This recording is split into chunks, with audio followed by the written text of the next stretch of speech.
ए बलाम, अगर तू मूसा की कौम के खिलाफ बद्दुआ कर दे तो ये सोना, ये दौलत सब कुछ तेरा हो जाएगा। अल्लाह ताला ने इस दुनिया में एक ऐसा इंसान भेजा था जिसे इस्म ए आज़म इबादत का वो मकाम हासिल था, मतलब वो जो दुआ करता कबूल होती थी। लेकिन इस शख्स ने एक ऐसी गलती की जिसकी वजह से अल्लाह ताला ने खुद कुरान पाक में उसे कुत्ता करार दिया है, जो हर हालत में जुबान बाहर निकालता है। ये बलाम बावरा था। ये उस दौर की बात है जब हजरत मूसा अलैहिस्सलाम का जमाना था और बनी इजराइल में एक बहुत बड़ा आलिम और इबादत गुजार शख्स रहता था। वो हर वक्त अल्लाह की इबादत में लगा रहता और लोगों को दीन की सही राह सिखाया करता था। बनी इजराइल मिस्र की गुलामी से निकलकर फलस्तीन की तरफ रवाना हो चुके थे।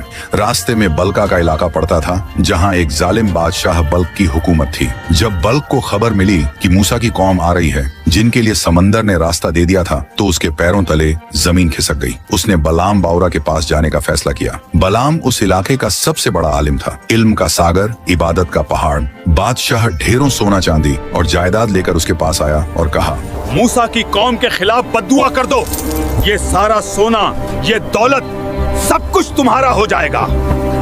बलाम ने रात को अल्लाह से दुआ की। अल्लाह ने ख्वाब में साफ मना फरमाया, मूसा मेरा बंदा है, उनके खिलाफ जुबान मत खोलना। सुबह बलाम ने इनकार कर दिया, लेकिन बादशाह और ज्यादा दौलत लेकर आया।